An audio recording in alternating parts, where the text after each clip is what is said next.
A great game, and thought both teams really played hard and competed. And give Northern credit, for a team that had been in a little bit of a slump. I thought they battled for 40 minutes, played really hard, and just really, proud of our guys. Senior night's always a little bit of a nervous night because there's a little extra jitters, there's a little bit of extra, all that, and we worked our way through it, and a good win for us. Talk about going into the MAC tournament now. You've won games lately. Just how do you feel going in, pluses and minuses? I think we're playing well. The biggest difference to me for our team is our defense has progressed a lot over the last couple months. If you compared us in November, December to today, to me we're a much better defensive team than we once were. Knock on wood. But it's been a while. We've put together enough good performances, and not necessarily where I want to be, but we are a lot better than we were, and that in and of itself gives us a chance to make a run. What do you mean you're not where you want to be? I mean, you at least won the last two games this year. Last year it was a wipeout. Yeah. I just defensively, I think any coach always wants to be better, and I want to be better defensively than we are, but I can recognize we've gotten way better. I mean, we're a lot better defensively. I thought tonight they hurt us inside more than I wanted them to. They got the ball into the post more, and then obviously they put a ton of fouls on us. But anyway, we've progressed in that area. Can you kind of compare this? I know Rick touched on it, but the end of this season compared to last season, how much better does it feel this time around? I mean, it feels way better. It's always hard for me to, I didn't even after the season really know how to reflect back upon it because, Central came in here and they beat us. I remember that game vividly, and I thought Central had a really good plan. They'd adjusted some things from the first game. We lost a game. We went to Northern and lost a game on the road where they made every shot under the sun. We didn't play bad. I mean, it was Eric Armstead, who tonight was 1 for 2 from behind the arc, 0 for 4 from the field. He's a career 28 3-point. He had the Taylor Persons night. And then, we played Miami, and so it was 3 in a row. We went 4 for 31 from behind the arc or something ridiculous. It's always hard to tell, were we really playing bad or was it just kind of a bad string in there? Because we bounced back. We won, we played really well 3 games in a row. So anyway, that point, I guess what I'm rambling about is I really don't know cause and effect. I didn't feel like we fell apart down the stretch, but it looked like it because we had 3 big losses in a row. But I didn't feel like we were really playing that different. And tonight we've been on the better side of those. And this is really kind of a microcosm of this season to last season. Last season, when we were good, we were here. When we were bad, we were here. We were kind of like, we were pretty steady. And then this year, when we're good, we're like here. And we're bad, we're like here. And it's really what you saw down the stretch. I mean, the game at Western Michigan was one of our worst games of the year. It was awful from start to finish. And then our game at Toledo might well have been the best game we've played all year, 72 hours later. And that's an odd dynamic, but that's how it's really kind of how it's been. Akron has had a lot of success over the past few years, but it kind of feels this year like maybe there's not a clear favorite going in, that there's probably a good handful of teams that could win.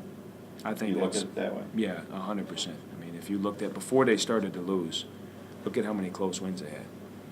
I mean, their Kenpom luck was number 2 in the country after they lost, the game to Kent, I think it was. I mean, they won every close game for a long time, and some of that is good guard play, and some of that is the ability to win close games, and you know what? Some of it is, sometimes they bank in and sometimes they don't.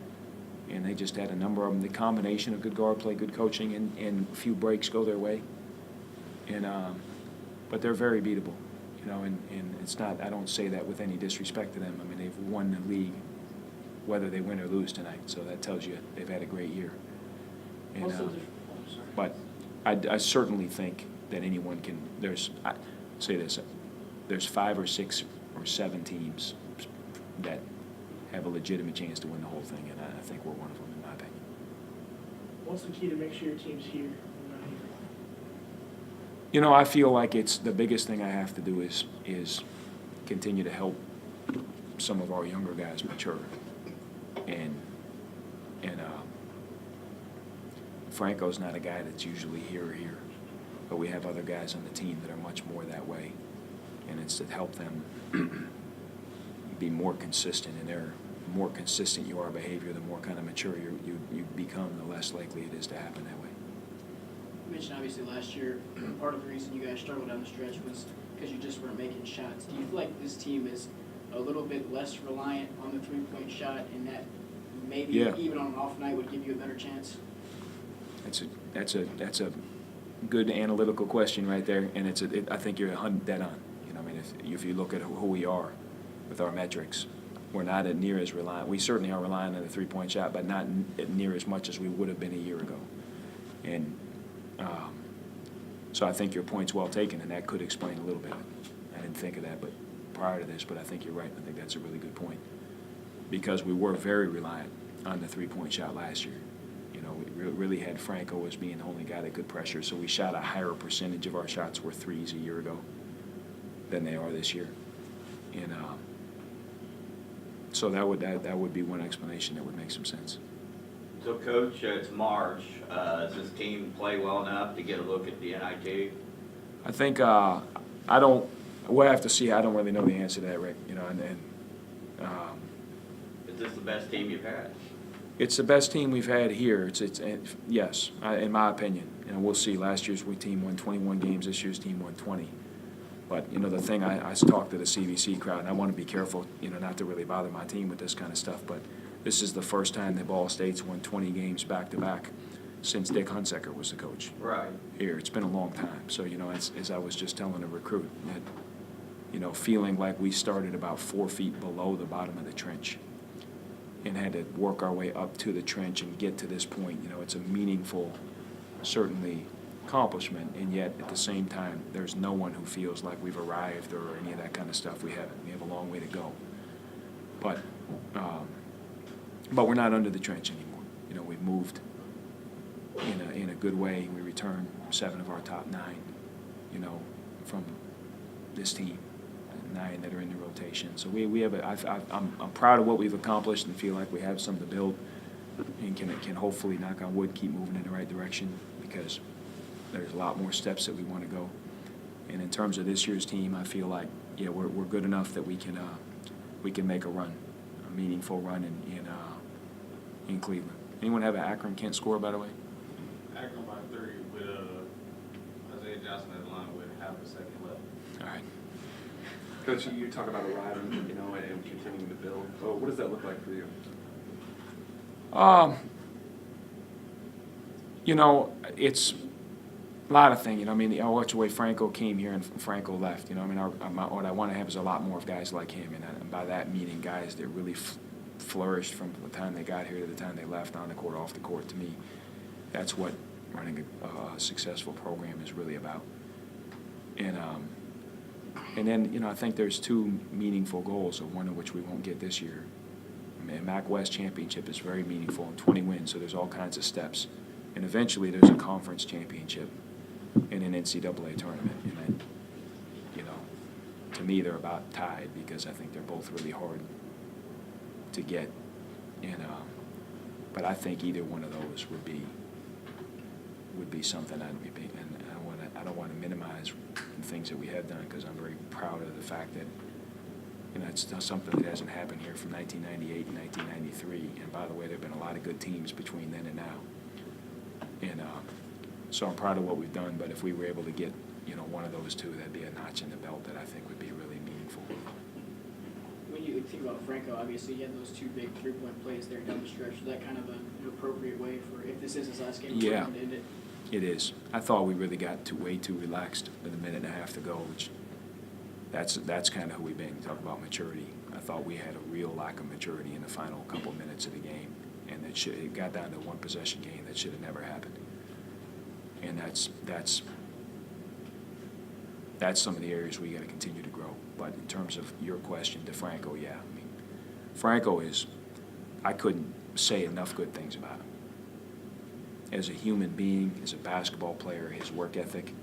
I mean, I want you to think about how many players have done what he's done from a nutrition standpoint, to go from that. You know how much self-discipline it requires to play the entire season with his body type at 235 pounds, knowing the way he came here with his build. I mean, I've coached a lot of years. That's really hard to do. That takes an incredible amount of will and self-discipline to do it.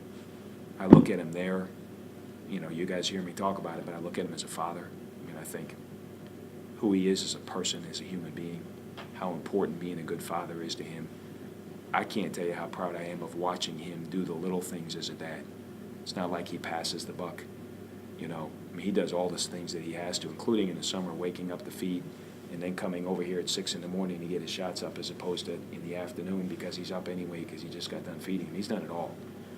He's going to graduate. I mean, guy's a complete stud.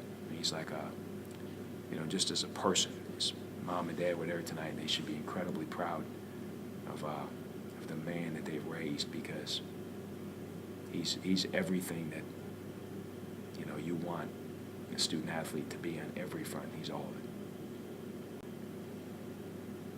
it. Anything else for Coach?